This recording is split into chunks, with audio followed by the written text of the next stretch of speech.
Selin duduk lemah di sofa tamu. Ia masih menunggui tuannya sekaligus kekasihnya itu. Beberapa kali ia melihat jam yang tertulis di ponselnya sambil terus menatap pintu. "Tuan, kenapa lama sekali?" tanya gadis itu bermonolog. Selin, "Tuan pulang jam berapa? Kenapa belum pulang sampai sekarang?" Kalimat yang sudah tertulis panjang itu akhirnya kembali dihapus. Tidak jadi dikirim. Ia takut akan mengganggu aktivitas Aksara.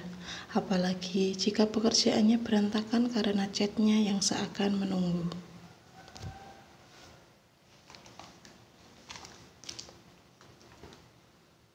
Masih dengan posisi menyandarkan punggungnya di sofa, ia terlelap. "Tuan, kenapa pulang telat?" tanya Selin sambil menerima tas kerja tuannya.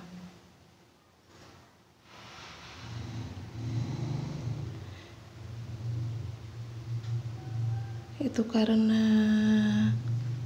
Lelaki itu menggantungkan kalimat.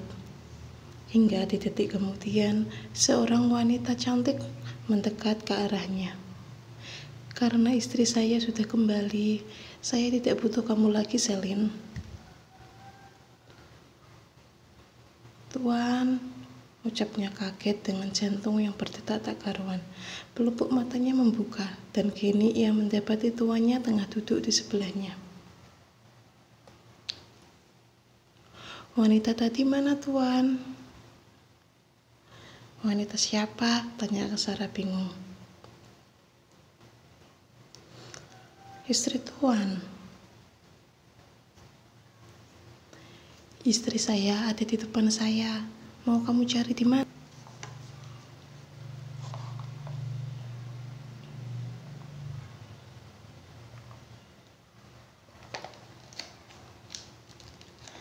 Selin menoleh ke sisi kiri dan kanannya.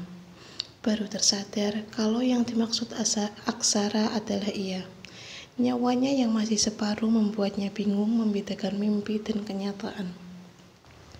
Omongan Bu Aton tadi siang secara tidak langsung mengusik hati dan pikirannya. "Tuan..." "Iya, ada apa?" tanya Aksara. "Gak apa-apa, Tuan, maaf." Wanita itu bangkit, hendak membawakan tas kerja Aksara masuk. Namun, baru berdiri saja ia terseok hampir terjatuh. Untung Aksara dengan cekatan menangkap tubuh itu. Selin memegang perut kecilnya yang melilit. "Kamu kenapa? Kamu sakit?"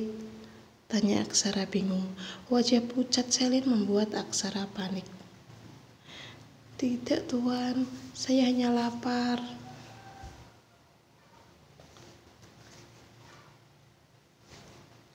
"Lapar? Kamu gak makan?" tanya pria itu kaget.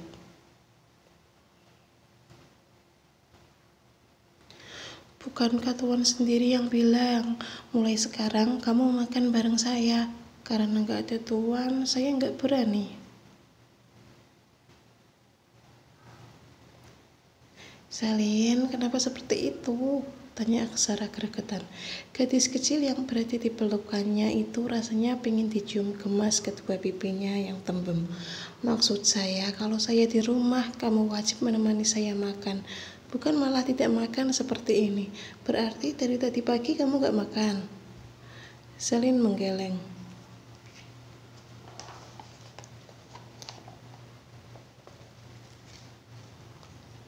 "Bodoh." Selin yang masih dalam pelukan itu dibelai rambut panjangnya. "Selin memang bodoh, Tuan. Selin tidak berpendidikan, tidak layak bersama Tuan." "Ya Tuhan, maksud saya bukan seperti itu, Selin." "Tuan, apa-apaan ini? Turunkan." Selin memberontak. Ia kaget ketika tubuh kecilnya diangkat oleh majikannya. "Diamlah, jika tidak ingin ada yang melihatmu, kamu harus segera makan," ucap Aksara yang terus mengayunkan kaki-kakinya. Dalam gendongan tuanya, Selin terus menatap wajah Aksara. Parfumnya yang menguar bersamaan bau tubuhnya yang seperti candu. Cambang tipis dan bibir bangir, itu semua dinikmati Selin dengan sudut bibir yang tertarik.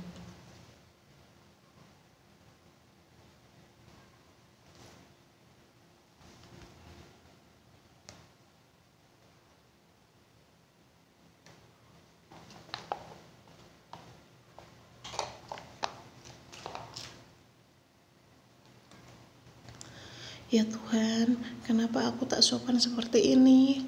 Batin Selin sambil menutup kedua matanya. Ia tak ingin terus zina mata dilakukan seperti ini. Tuhan, turunkan.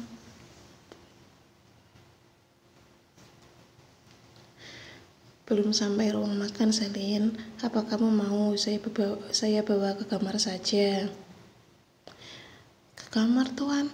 Tidak. Jangan berbuat hal buruk, Tuan. Saya tidak mau di kamar, Tuan. Aksara tersenyum. Pikiran kamu tuh yang buruk, maksudnya ke kamar kamu.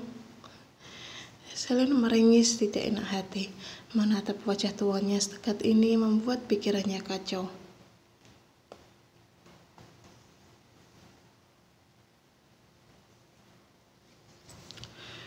Duduklah, saya ambilkan makan. Tapi Tuan, itu tugas saya. Tugas saya juga untuk merawat kekasih yang sakit. Diamlah. Baik, Tuan. Selin kini duduk menatap Aksara yang masih mengenakan kemeja kerjanya. Lelaki itu tampak di dapur membuatkan minum dan menyiapkan makanan untuknya. Di tengah tubuh lemahnya, ia tersenyum menatap tuannya melakukan itu. Ada rasa haru di bagian hatinya. Nah, kita makan dulu. Di dapur ada empal daging, jadi saya hangatkan. Itu yang masak saya, Tuan. Belajar dari YouTube, gak tahu rasanya enak apa enggak. Apapun yang kamu masak, pasti rasanya enak. Bohong, ikan asin itu enggak Tuan makan. Aksara mengernyitkan dahi. Kalau itu beda, rasanya asin banget. Namanya juga ikan asin, Tuan. Kalau hambar ya jadinya ikan hambar.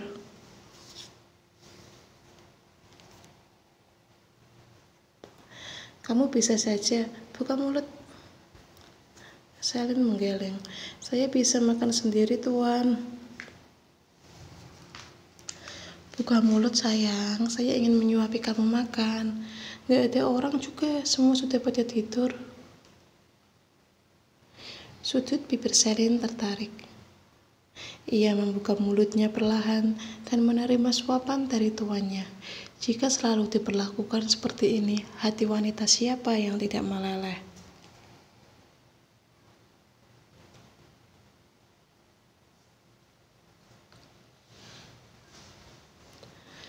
Tetangga saya, Tuan makan gak? Dahi Aksara mengernyit mencerna pertanyaan kekasihnya. Makan tetanggamu? Memang saya kanibal. Saya saja tidak kenal tetanggamu. Maksudnya sushi, Tuan, bekal Tuan tadi siang.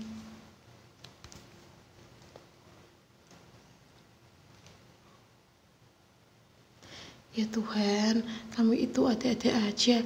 Ya pastilah saya makan. Kalau perlu wanita di depan saya juga saya makan. Makan saya, Tuan, memang bisa. Bisalah, lelaki itu mendekat ke arah kekasihnya, membuat jantung Selin berdetak tak karuan. Nafasnya berantakan, Aksara semakin dekat dan semakin dekat. Kini, nafas Aksara pun bisa dirasakan. Sudah tidur berapa jam sih? Kenapa sudah ada kotoran mata? Tanya Aksara sambil membersihkan sudut mata Selin.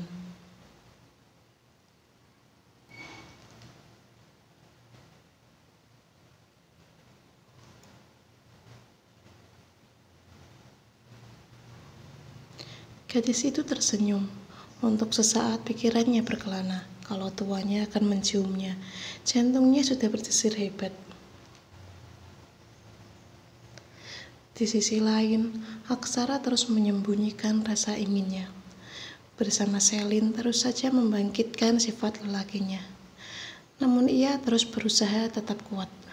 Hanya 7 hari Aksara, kamu akan memiliki Selin seutuhnya, batin lelaki itu.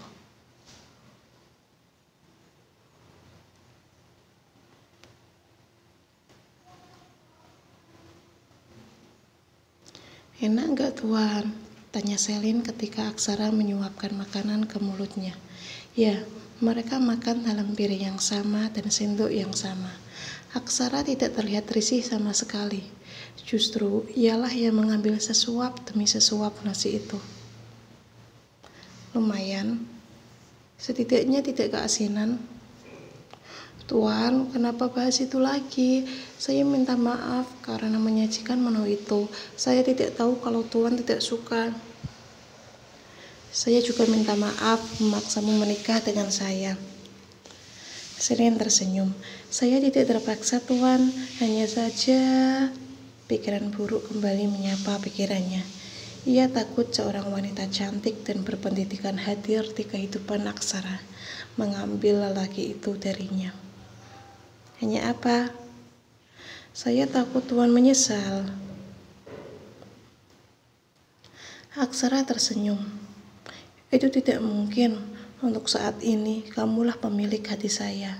Untuk esok dan selamanya, sampai nyawa ini terpisah dari raganya. Tuan,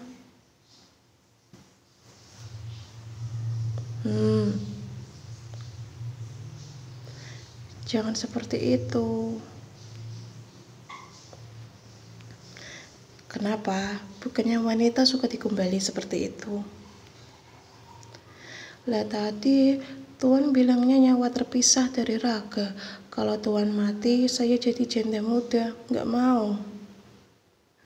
Aksara terkekeh. Harusnya bahagia. Kamu jadi janda kaya. Enggak, saya enggak suka. Apapun kondisinya, yang penting tetap bersama Tuan. Kenapa malah saya yang digombalin? Kamu pintar ngegombal, belajar dari mana?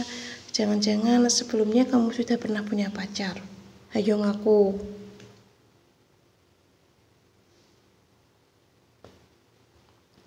Tidak Tuan, saya tidak pernah pacaran. Emang ada lelaki yang mendekati saya dan menyatakan cinta, tapi saya menolak, jawab Selin dengan lugunya. Tuh kan baru ngaku.